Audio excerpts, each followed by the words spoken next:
We are all about helping you grow as smart business owners and thoughtful leaders, and so are our friends at Signature FD. Signature FD is a wealth management company that believes people shouldn't have to wait until retirement to enjoy the wealth they've worked so hard to earn. Using their unique trademarked process, Net Worthwhile, Signature FD helps clients integrate and activate their wealth in 4 key categories: grow, protect, give, and live, helping their clients enjoy their wealth now while feeling secure about their future. You can go and take the first step by discovering your net worthwhile with their free quiz. You can find it at signaturefd.com/mygpgl. That's signaturefd.com/mygpgl. The link's in today's show notes. Now, let's get back to our conversation. Welcome to System and Soul, the podcast focused on the human energy that runs your business. I'm Chris White, along with my co-host, Benj Miller. All right, you guys ready? Here we go. Jake, drop that beat. 3, 2, 1. Here we go!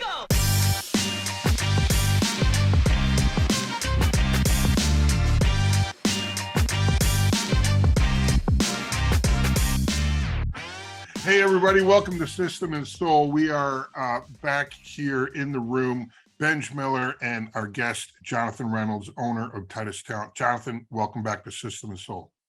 It's good to be back with you guys. Hey, Good to be back. We're going to do something different today. Normally we have our guests bring, the top 3 things on their mind, but knowing that we were having a people strategist wizard, and we've talked a few times lately on the podcast, I wanted the opportunity to ask you about the top 3 things that I keep on hearing in the market that have to do with people strategy. So here's the first one. And I literally just came back from a lunch where this came up, and this guy runs a, $34 million a year business. And he said his measure of success, or like his number one metric right now, is how many, basically divisional managers he can raise up. So the way his business works, he can replicate an entire division for growth, but he's limited based on these kind of unicorn people because they have to know his industry and be great leaders and managers. But he can grow as fast as he can either find or develop, which in his case, it's probably more of a develop. But he said, he brought the analogy back to, we used to live in a world where if you had an idea, then you needed capital. And then there was a world where capital became abundant. And so the capital went looking for the ideas. Now we're in a world where there's lots of ideas and there's lots of capital, but people can't execute because we can't get operators of business that execute. So Jonathan, you've been in a season of high growth, which means that you've got to be able to execute at a really high level. Now asterisks, I definitely believe in the saying, the little saying that revenue covers a multitude of sins.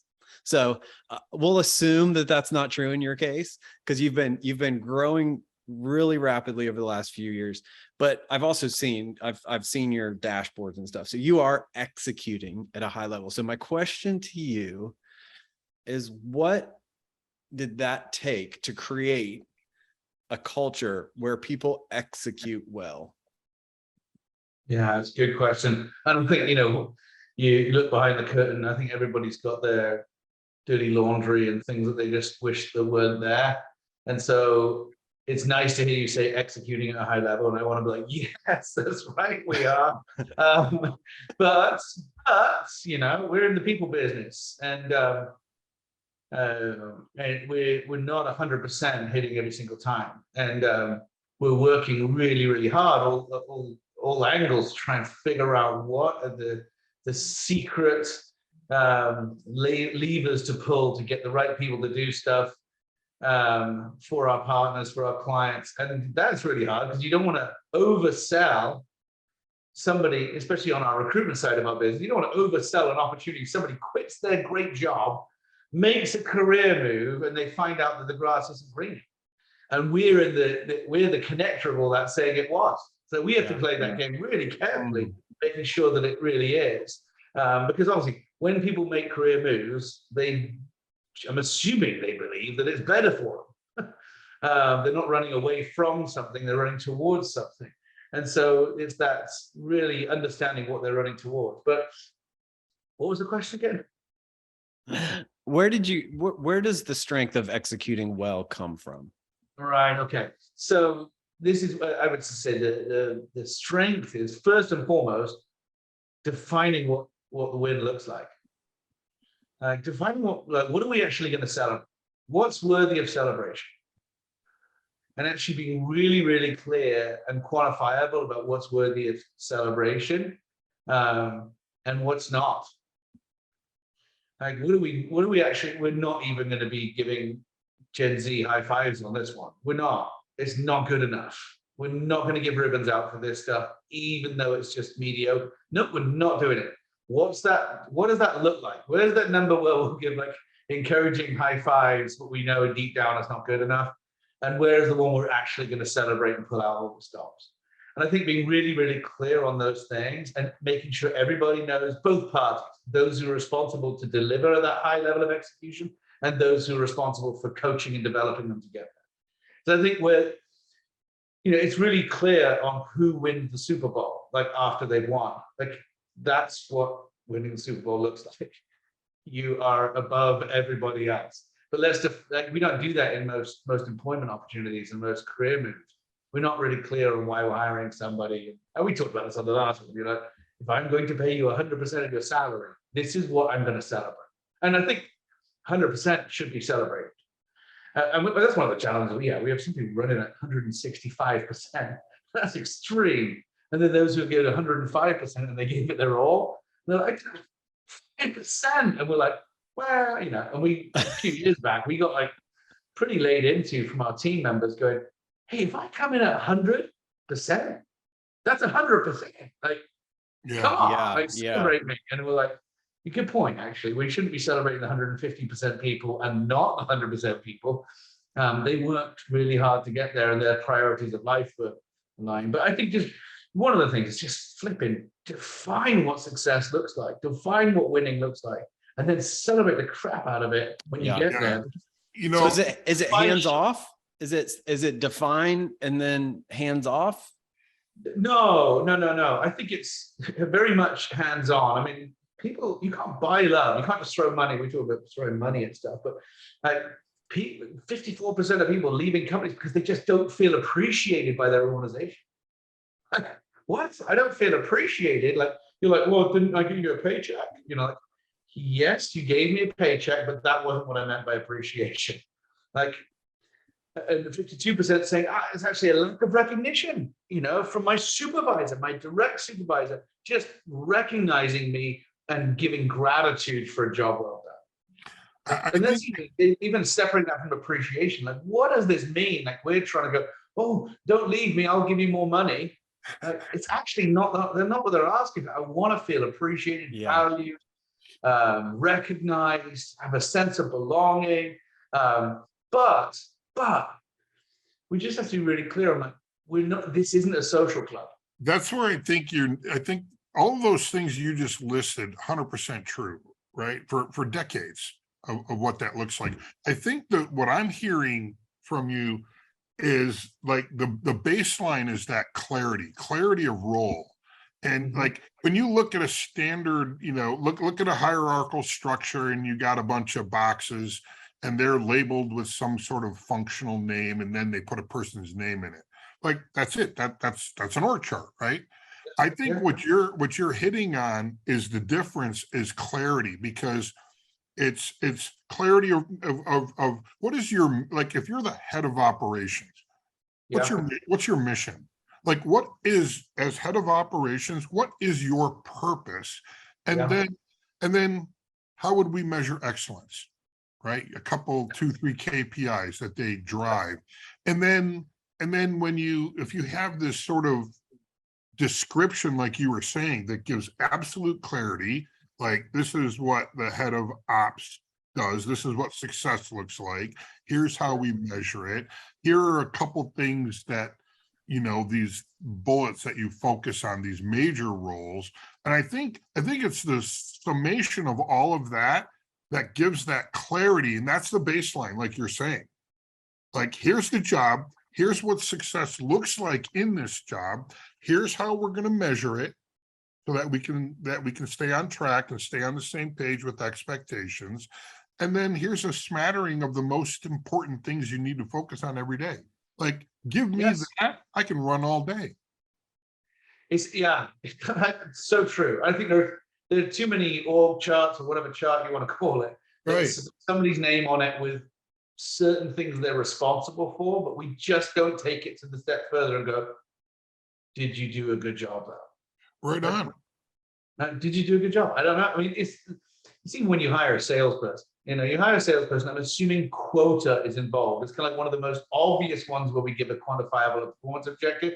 And you go, okay, so for us, if we're recruiting or hiring for a client and it's a sales role, accounting, whatever, and they go, okay, what's the quota then? And they say $1 million. I'm like, great. What's the number? Has anyone ever actually hit $1 million in their first year? Like, oh, no. I'm like, why are you expecting this person to? Right. I'm like, what's the number that you would actually like, listen, we would fire this person if they hit this number? I'm like, okay, so there's the baseline. They must do at least that.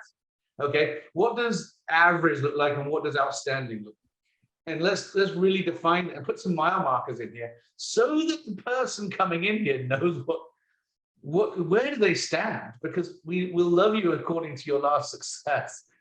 I know we don't want to say that, but that's the reality. I'm giving you some type of compensation for something in return. Wouldn't it be amazing? You will use the word clarity. I think clarity is such an amazing word and description to bring that sense of peace, security, knowing where I stand, but that we're speaking the same language. Yeah. Too many people think that they're doing it awesome, and then the business owner's going, no, they're not that great. Hey, I want to interrupt today's conversation to ask you something.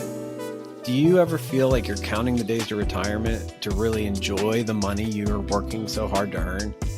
If this is you, I've got some friends I want to introduce you to. Signature FD. Signature FD is a different kind of wealth management company that's helping clients enjoy their wealth now while creating security for the future. They have a unique trademark process called Net Worthwhile, which helps clients integrate and activate their wealth in 4 key categories: grow, protect, give, and live. You can take the first step to discovering your net worthwhile with their free quiz. You can find it at signaturefd.com/mygpgl. The link's also in today's show notes. Let's get back to our conversation.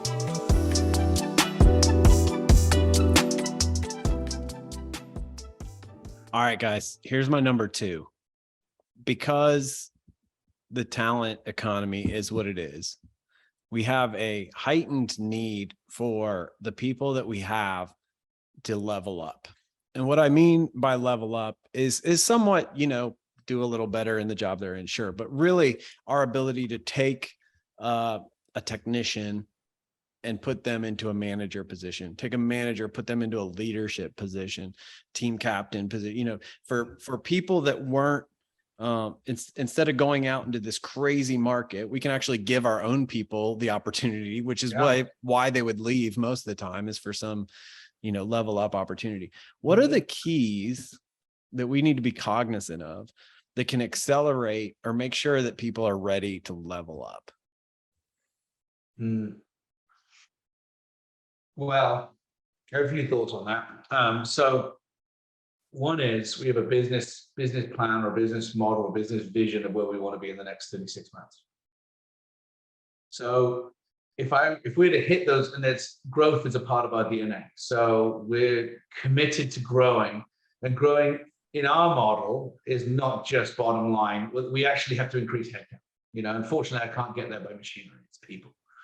So because of that, I know that if we were to hit those goals, I know how many people we're going to need, just purely kind of doers. Well, I'm not going to get there just by hiring a whole bunch of doers, because I need people to lead them and manage them.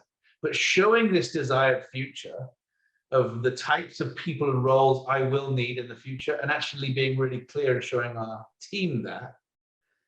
Now I can actually inspire them and they can see the future a little bit. And they're like, all right, so you're going to need another one of those. And you need 20 directors in the next 3 years? I'm like, yeah, guess where they're going to come from? And I said this to our company. I said, half of them are going to come from this group. The other half, we're going to have to hire them from outside the company. And I said, the reason is when we look around, we don't think we have all of them amongst our team because many of you are not ready yet. And so, but we didn't tell them who they were. Like, well, am I in that half? You know, like, am I in the haves or the have-nots? You know, like, I want to know. I'm like, okay, well, we're going to try and get you there. We're good, and here are what the skills look like at this level. And here are what the skills should be like at your level. That gap, we want to train and develop you to get there. And this stuff gets people excited because the art of recruiting and stealing people away from companies is a bigger and better opportunity. It shouldn't be more money. For sure. So it should be, I'm leaving for growth and development, which my current company is not providing. Or my current company can see it, but they're not telling me. Yeah. And I think there's another gap there. We don't tell people because we don't want to prematurely develop them or something. I don't know. But if you don't tell them what you're thinking for them and that they're aligned with that, you're going to lose them. So we tell them and help coach and develop them along that journey as best we can. And we're not perfect at this, but we put some systems in place to do it. But I think that really helps when people go, I know where this company is going and growing, and I can see how I'm a part of this picture. And that future photograph of this big group picture of the company, I see my face in it. And that's where many companies, they show this org chart with no one's face. It's not human. It's not. Yeah. People want to lean in and go, I can imagine myself here, you know? Yeah. How many people do you currently have, Jonathan? 192 today. All right. So how far out are you painting that picture for your team? So we paint it out 3 years. Okay. So, and that gives a lot of room for growth and a lot of room for people to think, well, this isn't something that I'm going to get there in 3 months or 3 weeks, which is what our, instant culture kind of wants.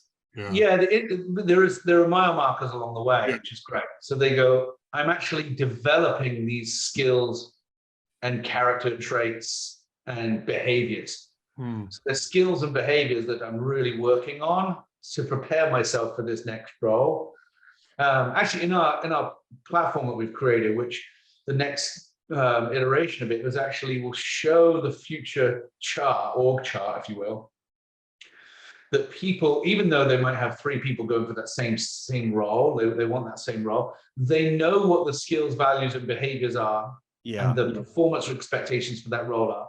And it's almost like they're reaching for it. And it's kind of, I described it to the developers. I said, it's almost like I want a little dangly rope hanging down. And I want them to grab onto that rope and start climbing up. And as they climb the rope, they're adding to their skills. And so then we start putting our learning management around that. Like, here, you need to take these courses to learn this skill. You need to develop these behaviors. And once you make it to the top of the rope, ta-da, you're in this new role. It's kind of like Donkey Kong-ish. Actually, Go ahead, Chris. I was going to say, I've got a client in Boston where we have, I think 7 on the SLT, and part of their responsibility is to identify their replacement. So you paint a picture down, right? And giving clarity there.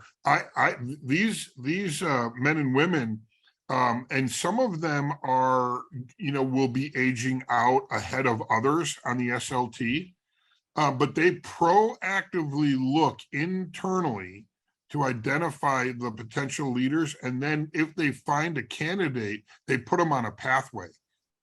Yeah. It totally reminds me about, I know you're an avid military guy in the We Were Soldiers. In We Were Soldiers, the quote, I remember it was learn the job of the man above you and train your job to the man below you. And I was just like, great, love it.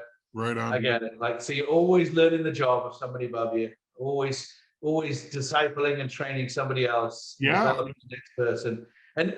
But that is like community, camaraderie, and vision, and it locks people in because they know there's clarity of what's next. That's right. I'm telling you, our recruiters, we train them to ask this question. Would you be open to a prospect candidate? Would you be open to exploring, not applying, exploring a career move if it was truly superior to what you're doing now? Right? That's the question. Well, you'd be stupid to say no. You just sound stupid, don't you? It's like, well, yeah, I'd be open to exploring it if it was truly superior. Yes, great. So the next question is, what would be truly superior? That question is the key that we will like hone in on and go, okay, if the answer is yes, I have something that actually aligns with you. If the answer is no, great, give me a name of somebody else who might say yes to this question. But that right there is the golden nugget that we have for every one of for us, 192 employees. I need to know the answer to that question for them. Like, would you make explore a career move with truly superior? I know the answer is yes for nearly all of them. Yeah. Do I know what the answer would be though? This is what truly superior would be. And do I have that, not just mentally, but have it documented, and am I working to get them there as best I can? As long as it aligns with our company's vision. Hey, podcast listeners, System and Soul Coach Bill Green here. I'd like to share an S2 tip with you today as I work with clients to help them gain clarity and control. Today's tip is designed to help you get into a strong weekly sync cadence right out of the gate. Schedule a virtual call as soon as possible after your first weekly sync meeting coming out of your Clarity Day 1 session. There will likely be some loose ends or questions around the foundational tools. Have the S2 coach model the virtual session as an actual weekly sync meeting. From the check-in through the cadence of scoreboard, objectives, and actions from day 1, opportunities and obstacles will arise. Drop those items to the opportunities list and lead a DAT session to address them together. Be sure to leave time at the end to commit and conclude and rate the meeting. While the concept of a weekly sync meeting seems simple enough, executing on it, especially if great meetings haven't been your thing, can be challenging at first. Modeling the simplicity of the weekly sync early will lead to mastery. Hope this helps you, and enjoy the rest of the podcast. All right, I've got a great question for you guys. I want both of you to answer this. What if there's somebody's 100% ready for that jump, the next move? That's like, perfect case scenario. What percentage are you comfortable letting them make that jump?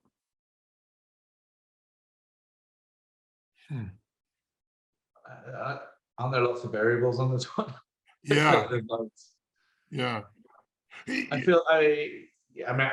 look Is it 100%? No, because I think we're always, each of you here, when you launched what you're doing right now today, were you 100% confident? You're like, well, no, I've not done this before, but I'm going to give it my best shot. But there's also the unknown was actually inspiring to you. You've not done exactly this. But that's the mark of A players. You're not going to go and pack this thing in and go and create another thing identical to it. That would be really boring to you. So I think there's a level of launching into something that's new and you've not done before. One of the ways we do this is we look at 3 components. We say the head, the heart, the briefcase. So look at the head, which is their natural tendencies with behavior and cognitive. How do they process information? And then what do they do with that information? How do they behave? That's the head component. Then the heart is all about values and motives. Why do they want this new move? Is it ego? Is it significance? Is it status? Is it money? Like, we want to know those things as best as possible. And none are wrong in our mind. We just want to, let's be really honest about it. Yeah, because if you're not being honest about this, that you want it for significance or ego or status in the company, then that's going to get really tricky, because you're going to start behaving in a certain way that you're not being really real about. Right. And it just gets nasty, and then you start stabbing people in the back to try and make your. Yeah, so that's a third of the equation: motives and values, and then the third component is, we call it briefcase and skill set. What skills do you actually bring to the table? It sounds like, are they 100% ready with skills? Yes. Okay, so are the values and the behaviors right? That's how we would look at it. So 100%. Yeah, I was just thinking this. I'm like, is this 100% then? Is that your? I don't think so. We would say if we're at least 80% there, we're good. Okay. 80% is our number. Yeah. That feels right to me. Like, and I'm probably more on the early side. Like, I'm an eternal optimist, and it bites me over and over and over where I think people are capable more than they actually are. But I think 80 feels like the right number. But it's 80 with a confidence that they can fill the gap, not 80% and they are maxed out, right? No, Right. right. Yeah. I mean, when you think of the head, the heart, and the briefcase, those could be at different levels of competency or what have you, right? But it would be all of it together. Then your job is to then train them up the rest of the way. The heart one is the one which we would be the fastest to disqualify. Yeah, for sure. Like, I feel you. Motives and values. If that doesn't line, I'm like, it's so hard to train that. And, when you start talking to somebody about ego, like they call them blind spots because they're blind spots. You can't see them. By definition, it's really hard for the person who's driving to see their blind spot. Other people can see them. But if people can't see their blind spots and they're not willing to, turn their head to the left and right and be honest and humble, I think, I think that's a big one. Like the heart and the motivation, the motives and motivations of the heart. For sure. That's one that's really tough. All right, here's our third topic for the day. So, as the king of stealing people away from their company, you can give us the things that we need to know to actually keep our people and retain our people. So tell us your secrets to pull them away, which is going to inform what we need to do to keep our people. Yeah, this is a good one. Don't use this against us, people. Come on. No, I mean, in every case where you're not seriously, the reality is, one of the metrics in hiring is time to fill, like how long it takes you from start of the search to fill the seat, which it should never be used in the quality of hire equation. It's just a standalone. How long does it take you to fill the role?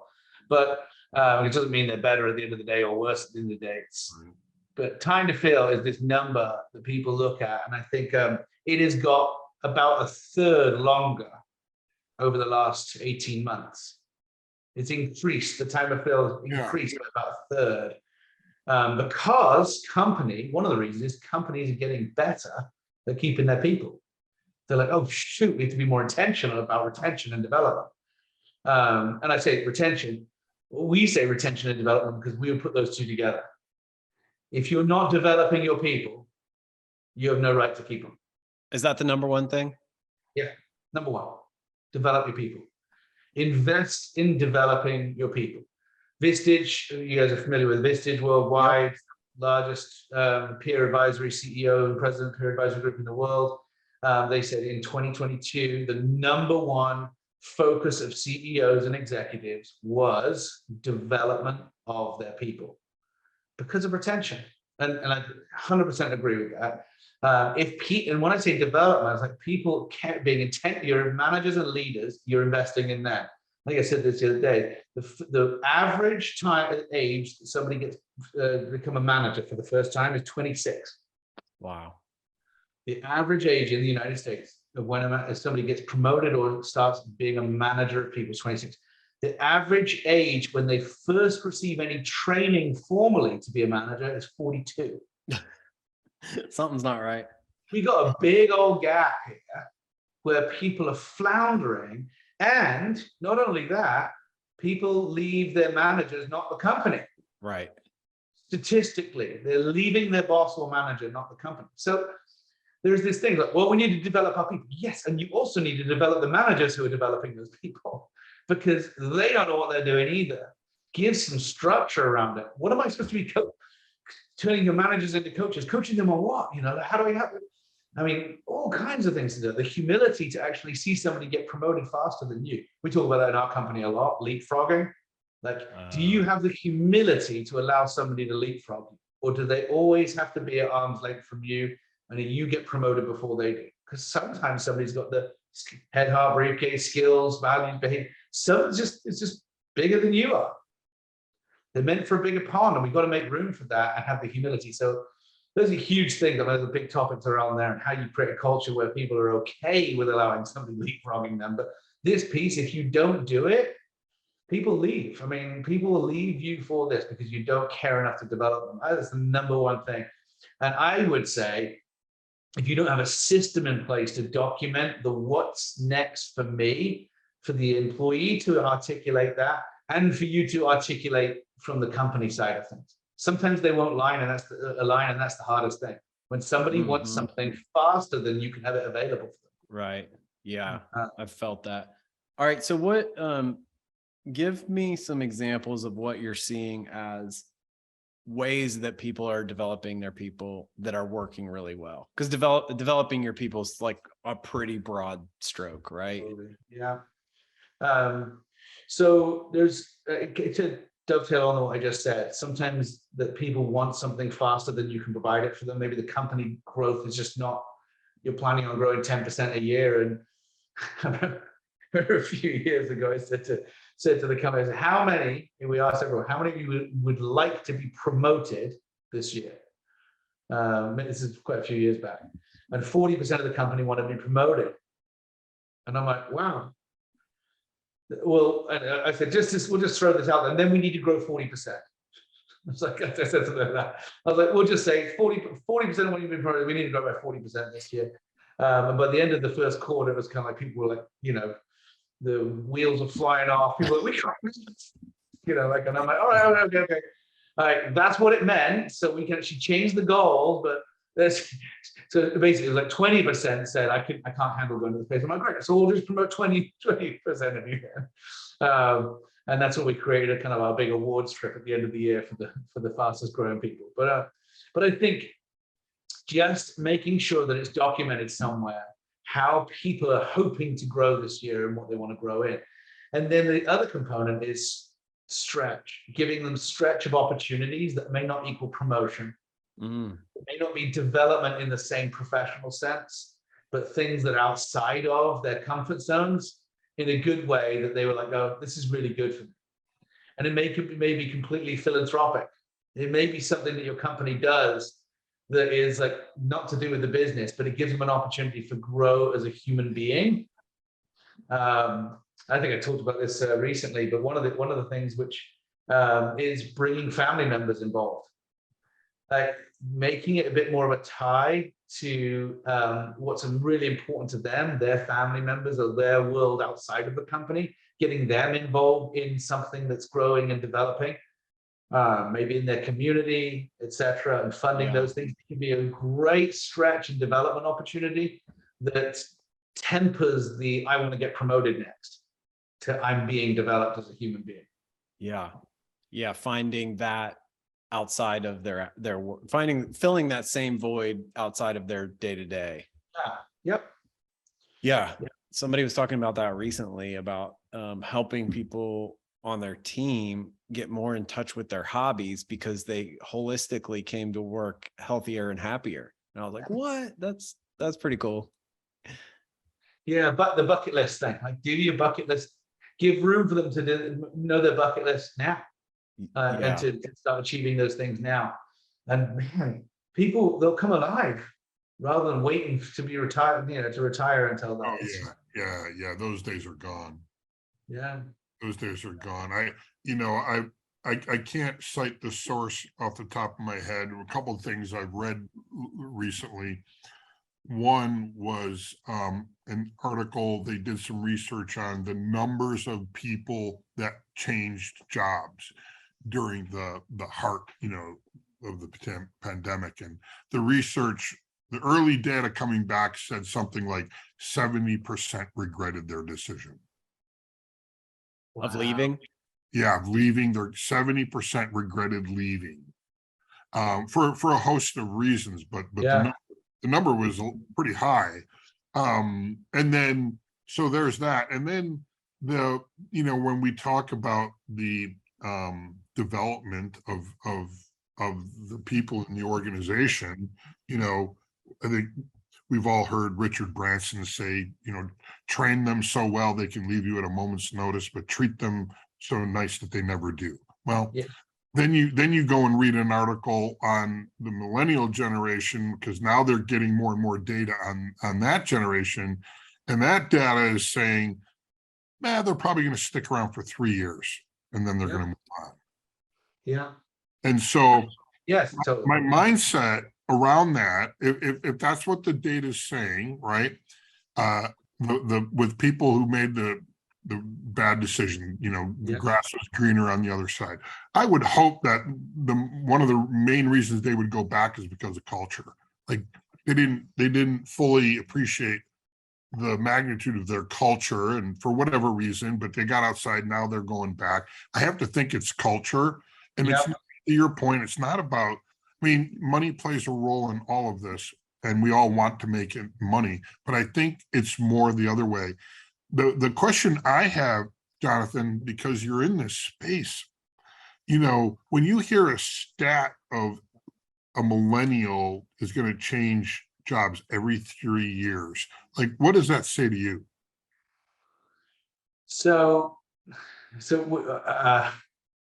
one of the things we do is I shrink that in half. We got 12 to 18 months. I say that openly in the company. I'm like, statistically, I got you for the next 12 to 18 months because Gen Zers are in that 12 to 18, millennials are in that 2 to 3 years. Yeah. So I was like, I'll just let me together. So the lowest number, 12 to 18 months. So what am I going to do? What are we going to do? I should say me. What are we going to do to develop you and keep you engaged, running at high performance for the next 12 to 18 months? And so we just work like that. We show the picture for the next 3 years so that we can see that, show them how they're going to be developed. But what do you need in the next 12 to 18 months to feel inspired, engaged, developed, and really laying that out? And for some people, it's not like, honestly, I'm great. I don't need anything. And I'm like, you sure? Like, okay, well, if a recruiter called you, what would the answer be? And what would be the thing that would kind of spark your ears? And so we really document those things as much as we possibly can. And then we do everything in our power to come through on it. The other thing is, statistically, as you just mentioned, people are going to leave, and people do leave us. We have a 10% employee turnover each year, some positive attrition. And I say positive, I mean, like they've moved on to, we would say, their passion projects, and we support that. We support you going off to do your passion project. I would rather you leave with absolute blessing and dignity than leave and not, we don't mention it, So your passion project, if you were going full-time youth work, all this kind of thing, it's like really, really cool things, starting not-for-profits. And then sometimes somebody goes to a competitor or stays in our industry, and we don't think that's positive. Especially this last week, we just lost one of our top performing 8 players who went within our industry of recruitment and hiring in the talent space, different industry or specialty that we don't actually offer, some kind of new technology. And he called me and said, what should I do? We've got this opportunity. How should I process it? Doesn't report to me, and I walked him through how I would process it. 2 days later, I got a phone and found out he resigned. I'm like, wow, man, I really screwed that one up. But in front of the whole company, his manager, for the whole company on our weekly call, his manager talked about him, about what a great gift he'd been to our company, and then we let him speak as well. Nice. It was risky, but I said to him on our call, I said, listen, if you do leave us, I want you to leave with dignity. I want you to have a voice here. We'll speak highly of you. And if you leave well, and you do it honorably, U-turns are welcome. We'd love to have you back. If you leave well, that's all. And I said, let me talk to you about what leaving well looks like. You don't speak negatively. You don't sow dissension here. You don't talk about any kind of grumbling of why you're leaving to something better. Now, obviously, you leave because something you believe it's better, but not in a way to try and get people to be dissatisfied with what they love. Right. Does that make it clear? I say, don't make it harder for your manager to manage your team that you're leaving behind. Make it easier. And I say, if you do that well, you're welcome back. If you don't do it well, you're not welcome back. So. I love how everything we always talk about, and especially today, It leads back to two things that are key to System and Soul. One is just clarity, clarity. All these conversations, all the setting up for success, all the questions you ask, they're surfacing reality, getting to clarity, getting you on the same page with that person. Yeah. And the second thing it's a word that we don't use that much, but it's just dignity. You're dignifying those people through every interaction that you're having with them. So that's why we love having you on. Kudos to you. You are a rare, great leader in modern times, modern history. Someday they'll write a book about you. But for now, we get your book coming out soon. Tell us about that. When's it dropping? Where can we get it? October 4th, I think it's coming out. And it's basically a leader's guide to getting the right people in your organization. So we call it right seats, right people. Obviously, I'm not familiar with Jim Collins' phrase, right people, right seats.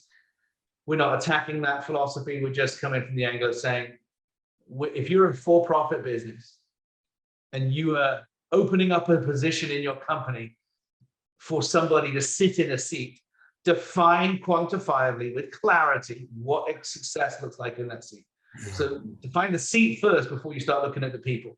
Yes. Like, we're a people first organization, but every single person has a seat to sit in, and we're very clear what that seat looks like from success. And so it's a guide to get that right person, attract the right person, onboard the right person, hire them, scorecards, everything, all the way through to successfully mentoring, coaching them. We talk about the 4 C's of onboarding people and really bringing clarity around everything. So it's coming out October 4th. We're excited about it. Right seat, right people, leader's guide to hiring and managing top performers. And it'll be, dread to say, it will be the first of other books we're going to write. Got one coming out on culture as well. Let's go. So yeah. All right, System and Soulville, if you have ever got an ounce of value from this man, which I know you have, let's go pre-order the book and help him make it a bestseller upon arrival. You can get that on Amazon. It's in the show notes. Let's go. Hoping to help you out there. Talk to you again soon. Thanks a lot, gents. Appreciate it. Cheers.